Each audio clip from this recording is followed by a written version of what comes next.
ശ്രീ ഡിജോ കപ്പൻ, ഇവിടെ എല്ലാ ഇടങ്ങളിലും പ്രശ്നം പറയുന്നുണ്ട്. ഇനി നമുക്ക് എന്ത് ചെയ്യാൻ സാധിക്കുമെന്നുള്ളതാണ് ഏറ്റവും പ്രധാനപ്പെട്ട ചോദ്യം എന്ന് പറയുന്നത്. പ്രത്യേകിച്ച് ഇവിടെ ഇപ്പോൾ ഉണ്ടായിരിക്കുന്ന കരാർ കമ്പനി ഞങ്ങളുടെ ഭാഗത്ത് തെറ്റ് സംഭവിച്ചിരിക്കുന്നു, അതിന്റെ പൂർണ്ണ ഉത്തരവാദിത്തം ഏറ്റെടുക്കുന്നു എന്ന് അവർ പറയുന്നുണ്ട്. അങ്ങനെ കരാർ കമ്പനിക്ക് മുകളിൽ എല്ലാം ചാർത്തി കൊടുത്താൽ തീരുന്നതുമല്ല പ്രശ്നം. പക്ഷെ ഇനി എന്ത് ചെയ്ത് മുന്നോട്ട് പോകാൻ സാധിക്കുമെന്നുള്ളിടത്താണ്, എവിടങ്ങളിലൊക്കെ നമ്മൾ പരിശോധന നടത്തേണ്ടി വരുമെന്നുള്ളതാണ്. അല്ല, ഇനിയിപ്പോ എന്ത് ചെയ്യേണ്ട എന്ന് ചോദിച്ചാല്, ഇപ്പൊ എനിക്ക് ഒരാളൊരു വീഡിയോ ഇട്ട് തന്നിരിക്കുന്നു. അത് നീലേശ്വരം കരുവാർ റോഡിലാണ്, കരുവാരശ്ശേരി റോഡില് ഏതാണ്ട് ഒരു 75 മീറ്ററോളം നീളത്തിൽ ഒരു 3 അടി പൊക്കത്തിൽ വെള്ളം കിടക്കുക. അപ്പൊ അദ്ദേഹം എന്നിട്ട് അതിനകത്ത് ആ റോഡിൽ നിന്നുള്ള വെള്ളം ചെറിയ പൈപ്പിൽ ഇട്ടിട്ട് താഴെ സർവീസ് റോഡിലോട്ടും കൂടെ വീഴുക. അപ്പൊ അതിന്റെ താഴത്തോടെ ഒന്നും ഒരു വണ്ടിക്കും പോകാൻ പറ്റിയല്ല.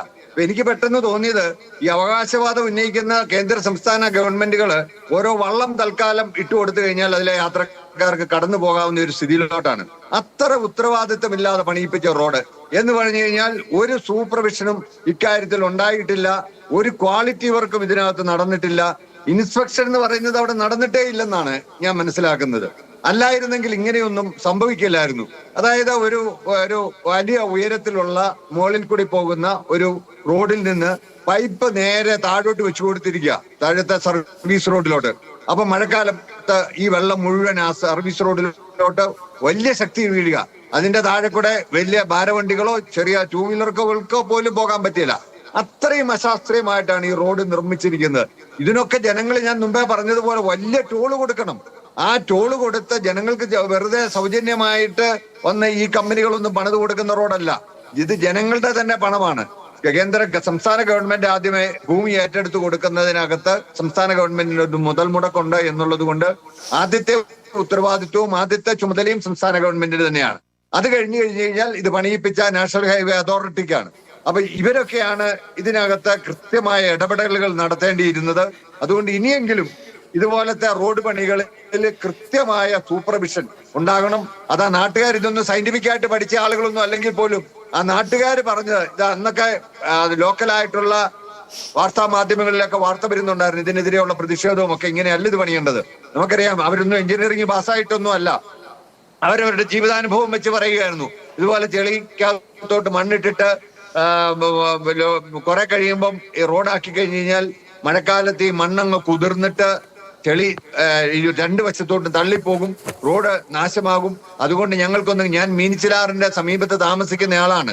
മഴക്കാലമായാൽ അതിന്റെ ഇരുകരയിലുമുള്ള വീട്ടുകാരും കച്ചവടക്കാരും ഒക്കെ ആദിയിലാണ്. എന്ന് വെച്ചാൽ രാത്രി മുഴുവൻ ഉറക്കളച്ചിരിക്കുകയാണ്, എപ്പോഴാണ് വെള്ളം പൊങ്ങി തങ്ങളുടെ മക്കളെയൊക്കെ നഷ്ടപ്പെടുന്നത്. അതുകൊണ്ട് പലരും അടുത്ത ബന്ധുവീടുകളിൽ, ഉയരത്തിലുള്ള ബന്ധുവീട്ടിലോട്ട് പോവാം. ഇവിടെ അങ്ങനെയല്ല. ഇവിടെ ഏത് സമയത്തും ഈ മണ്ണിടിഞ്ഞു വന്ന് വീണി എന്റെ വീട് തന്നെ ഇല്ലായ്മ ചെയ്യോ എന്നുള്ള ഒരു ഭീതിയിലാണ് ഇപ്പോൾ ഏതാണ്ട് നാഷണൽ ഹൈവേ വന്നെടുത്ത്. നമ്മുടെ ഒരു നാടിന്റെ വികസനം എന്ന് പറയുന്നത് ആ റോഡിലേക്ക് നോക്കിയാൽ ആണ് എന്നുള്ള നിലയില് നാഷണൽ ഹൈവേ ഇങ്ങനെ 6 വരി പാത വന്നപ്പോ ഞാൻ ഉൾപ്പെടെയുള്ളവർ സന്തോഷിച്ചതാണ്. പക്ഷേ ഇന്നിപ്പോൾ വലിയ ഭീതിയിലാണ് നമ്മുടെയൊക്കെ സുഹൃത്തുക്കളെ, ബന്ധുക്കളെ നമുക്ക് ഈ മഴക്കാലം ഉണ്ടാകുന്നില്ല. അപ്പുറത്തേക്ക് അങ്ങ് പറഞ്ഞ പോലെ ഭീതിയും ആശങ്കയും ഉണ്ടാകുന്നു എന്നുള്ളത്. അങ്ങയിലേക്ക് മടങ്ങിയെത്താം. രവീന്ദ്രനാഥ് പ്രേക്ഷകനാണ്, തൃശ്ശൂരിൽ നിന്നും ചേരുകയാണ്. ശ്രീ രവീന്ദ്രനാഥ്, പറഞ്ഞോളൂ. തൃശ്ശൂരിൽ രവീന്ദ്രനാഥാണ് വിളിക്കുന്നത്. ഈ ദേശീയപാതയ്ക്ക് കോൺട്രാക്ട് എടുത്ത സകല കമ്പനികളെ ഡീബാർ ചെയ്യുക മാത്രമല്ല, അവരിൽ നിന്നൊക്കെ ശക്തമായ പിഴ ഈടാക്കണം. അതോടൊപ്പം തന്നെ ഇപ്പോ കേരളത്തില് പാലിയക്കരയിലും പന്തയങ്കരയിലും നടത്തിക്കൊണ്ടിരിക്കുന്ന ടോള് ഇമ്മീഡിയറ്റ് ആയിട്ട് അവസാനിപ്പിക്കണം. ഇനി ദേശീയപാത കംപ്ലീറ്റ് ഫുൾഫിൽ ആയതിനു ശേഷം മാത്രമേ ടോൾ പിരിക്കാൻ പാടുള്ളൂ എന്നുള്ള ഒരു സംവിധാനം കൂടി ഉണ്ടാക്കണം എന്നുള്ളതാണ് എൻ്റെ അഭിപ്രായം. ശരി, രവീന്ദ്രനാഥ് അദ്ദേഹമാണ് സംസാരിച്ചത്. ശ്രീ ഡിജോ കപ്പൻ, അതൊരു പ്രധാനപ്പെട്ട വിഷയം തന്നെയാണ്. അതായത് പലർക്കും അറിയാതെ പോകുന്ന ഒരു കാര്യവും ഇതാണ്, പൊതുപണം ഏതു തരത്തിൽ വിനിയോഗിക്കപ്പെടുന്നു ദേശീയപാത നിർമ്മാണത്തിനും അതിനുശേഷവും എന്നുള്ളത്.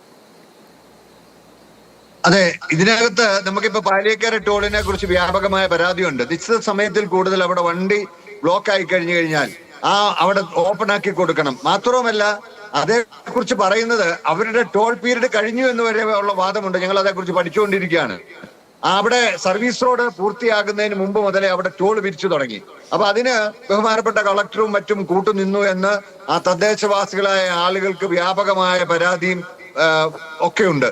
പക്ഷെ അതൊന്നും ചെവിക്കൊള്ളുന്നില്ല. എന്താന്ന് വെച്ച് കഴിഞ്ഞാൽ ഈ കോൺട്രാക്ട് എടുത്തിരിക്കുന്ന ആളുകൾ മുഴുവൻ തന്നെ വടക്കേ ഇന്ത്യയിലെ വൻകിട മുതലാളിമാരാണ്. അവർക്ക് ഇതൊക്കെ അമർച്ച ചെയ്യാനും അല്ലെങ്കിൽ വേണ്ടപ്പെട്ടവരെ കൊണ്ട് ഇതൊക്കെ ഈ സമരം ഒതുക്കി തീർക്കാനുള്ള ശേഷിയും അതിനുള്ള പണവും സമ്പത്തും സ്വാധീനവും ഉള്ളവരാണ്. അതുകൊണ്ട് തന്നെ ഒറ്റപ്പെട്ട പല സമരങ്ങളും മാത്രമല്ല ഇങ്ങനെയുള്ള സ്ഥലങ്ങളിലൊന്നും അവരൊന്നും ഓർഗനൈസ്ഡ് അല്ല. ആ പ്രദേശത്തെ കുറെ ആളുകൾ അവർക്ക് ഈ പറഞ്ഞ പോലെ എങ്ങനെയാണ് സമരം നടത്തേണ്ടത്, അവരെ വന്ന് പോലീസ് വരട്ടി കഴിഞ്ഞു കഴിയുമ്പോൾ പിന്നെ കോടതി പോകണം, ജാമ്യം എടുക്കണം എന്നൊക്കെ ഒരു ഭീതി ഉള്ളത് കൊണ്ട് അവർക്ക് ആകെ പരിഭവം പറയാവുന്നത് ഇങ്ങനെയല്ല റോഡ് പണിയേണ്ടത്, ഇതുപോലെ പണിത് കഴിഞ്ഞാൽ റോഡ് ഇടിഞ്ഞു പോകും എന്ന് അവരുടെ പഞ്ചായത്ത് മെമ്പറോടും അവരുടെ MLA-യോടും പറയാം. അവര് ഈ പറഞ്ഞ പോലെ ഒരിക്കൽ വേണമെങ്കിൽ പോയി മന്ത്രിയെ കണ്ടു പറയും. അതോടുകൂടി ആ ഇടപാട് തീർന്നു. നമുക്കറിയാം മട്ടാഞ്ചേരി പാലത്തിനകത്ത് ടോളിന്റെ പീരീഡ് കഴിഞ്ഞ് പിന്നെയും ഇത് പിരിച്ചുകൊണ്ടിരിക്കുമായിരുന്നു. അപ്പൊ പിന്നെ അവരോട് ഒരു പൊതുപ്രവർത്തകൻ പോയി ബഹുമാനപ്പെട്ട കേരള ഹൈക്കോടതി കേസ് കൊടുത്തു. അതിന്റെ കണക്കെല്ലാം എടുത്ത് വിവരാവകാശ പ്രകാരം എടുത്തു കഴിഞ്ഞപ്പോഴാണ് അറിയുന്നത് ആ പിരിച്ച പണം വല്ലതും ഈ അതിലെ കടന്നുപോയ ഇന്ന വണ്ടിക്കാരനാണെന്ന് പറഞ്ഞ് തിരിച്ചു കൊടുക്കാൻ പറ്റുമോ? അങ്ങനെയും ഇവിടെ ഡ്യൂട്ടി ചെയ്യുന്ന അതിന് നിന്നു കൊടുക്കുന്ന ഉദ്യോഗസ്ഥന്മാരും ഉണ്ട് എന്ന് വേദനയോടുകൂടി പറയട്ടെ. അതുകൊണ്ട് ഇങ്ങനെ ജനങ്ങളെ കൊള്ളയടിക്കരുത്. നാട്ടിൽ റോഡ് വേണം, നാട് വികസിക്കണം. എങ്കിൽ പോലും ഇതുപോലെയുള്ള നിർമ്മാണ പ്രവർത്തനങ്ങൾ നടത്തി ഡിജോ കപ്പൻ, ഞാൻ സമയക്കുറവുള്ളതുകൊണ്ട് ഇടപെടുകയാണ്. എന്തായാലും നമ്മൾ സംസാരിച്ചത് മുഴുവൻ അത്രയും നമ്മുടെ പാതകളെ ചൊല്ലിയുള്ള ആശങ്കയാണ്. അതൊരു ആശങ്കയുടെ പാതയായി തീരരുതെന്നുള്ളതാണ്. എത്രയും പെട്ടെന്ന് ഒരു പ്രശ്നപരിഹാരം വേണം. കാരണം നമ്മൾ മഴയെന്നുള്ള വലിയ ദുരന്തം എന്തായാലും നമ്മൾ പറയേണ്ടി വരും. കഴിഞ്ഞ വർഷങ്ങളിലൊക്കെ ആയിട്ട് നമുക്ക് ആ തരത്തിലാണ് മഴ അനുഭവപ്പെടുന്നത്. അതിനെ നേരിടാനായി ഒരുങ്ങുകയാണ് സംസ്ഥാനം. അതിനിടയിൽ ഈ പാതയിൽ നിന്നുള്ള ദുരിതം കൂടി അല്ലെങ്കിൽ ദുരന്തം കൂടി താങ്ങാനുള്ള അവസ്ഥയിലായിരിക്കില്ല നമ്മൾ ഉണ്ടാവുക എന്നുള്ളതാണ്.